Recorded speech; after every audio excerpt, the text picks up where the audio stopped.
बिस्मिल्लाहिर्रहमानिर्रहीम। अस्सलाम वालेकुम। प्रोग्राम पुरस्कार दास्तान तहक़ीक़ात में आपको खुश आमदीद कहते हैं। हम आप तमाम दोस्तों के बेहद शुक्रगुज़ार हैं जो हमारे चैनल को सब्सक्राइब और लाइक करते हैं। यूँ ही अपनी मोहब्बतों और शफ़क़तों का इजहार करते रहें ताकि हमारा ये सफ़र जारी रहे। तो चले शुरू करते हैं एक और नई दास्तान। हमारे घर के बुज़ुर्ग यूँ तो हमें हर बात पर रोक टोक करते रहते हैं, बात बात पर पाबंदियों की जंजीरें हमारे पाँव में बांधते रहते हैं। ये सब कुछ वो इसलिए करते हैं कि उन्होंने उम्र का एक तवील अरसा हालात के नशेब व फराज से लड़ते लड़ते गुजारा होता है।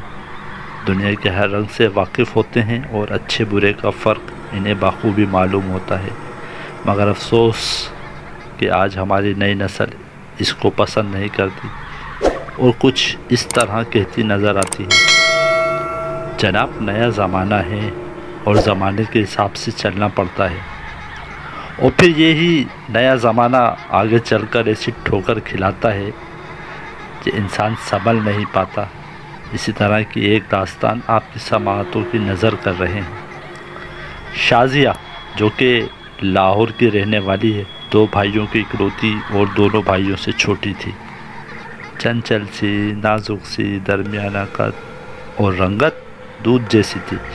ये पूरी फैमिली पढ़ी लिखी फैमिली थी, बाशऊर बासलाहियत थी। इस घर में इनके बुज़ुर्ग यानी दादा दादी भी हयात थे जो बात बात पर इन तीनों बहन भाइयों को रोकते टोकते रहते थे। इनकी ये रोक टोक इनको कभी कभी बहुत नागवार गुजरती थी।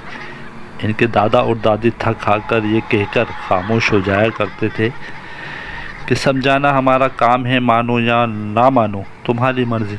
मगर ये तीनों बहन भाई इनकी इस नसीहत को हंसी में टाल दिया करते थे। एक दफ़ा हुआ यूँ कि ये तीनों बहन भाई घर की छत पर बैठे चाय पी रहे थे।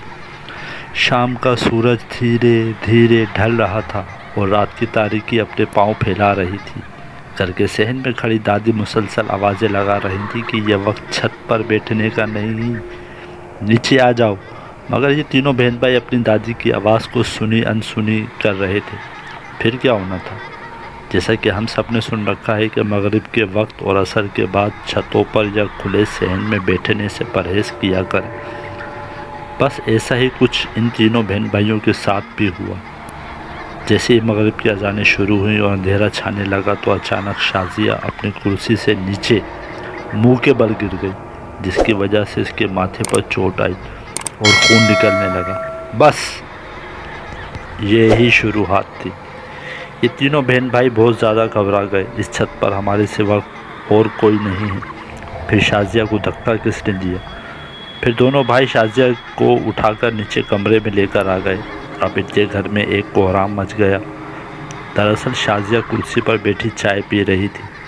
सर पे दुपट्टा तक ना था और बाल भी खुले हुए थे। बस फिर क्या था, नीचे कमरे में शाज़िया बेड पर लेटी हुई थी और सारे घर वाले इसके इर्द गिर्द खड़े थे। अचानक शाज़िया बेड से 1 फुट ऊपर उछली और धड़ाम से नीचे आकर गिर गई। अब तो सारे घर वाले ज़ोर ज़ोर से चीखने चिल्लाने लगे। शाज़िया ने अपने दोनों हाथों से अपना गला दबाया हुआ था, इसकी आवाज़ भी नहीं निकल रही थी। दादी चूँकि नमाजी परहेज़गार खातून थी, सारा मामला समझ गई। जल्दी से दादी ने आयतुल कुर्सी पढ़कर दम किया और दीगर सूरतें भी पढ़कर दम किया। कुछ ही देर के बाद शाज़िया की तबीयत में सुधार आ गया। अब शाज़िया बिल्कुल ठीक हो चुकी थी। दादी ने फ़ौरन शाज़िया को गुस्ल करवाया और नमाज़ पढ़ने का कहा। शाज़िया ने मगरिब की नमाज़ अदा की। फिर दादी ने पूरे घर का हिसार बांधा और एक तावीज़ बनाकर शाज़िया के गले में डाला। अब शाज़िया एक हंसी खुशी ज़िंदगी गुजार रही है। तो दोस्तों, बज़ाहिर ये एक दास्तान सही, लेकिन हमारे लिए बहुत बड़ी नसीहत भी तो है। अगर दादी की बात मानकर ये तीनों बहन भाई वक्त से पहले नीचे आ जाते तो ये सब कुछ ना होता। हमारे बुज़ुर्गों की नसीहत, पाबंदियाँ, रोक टोक हमारे लिए फ़ायदेमंद साबित होते हैं। अपने बुज़ुर्गों का एहतराम करें, नमाज की पाबंदी करें, ज़िक्र अस्कार से अपनी ज़बानों को तर रखें, अपना ख्याल रखें। अपने मेज़बान सागर राही को दे इजाज़त। अल्लाह निगहबान।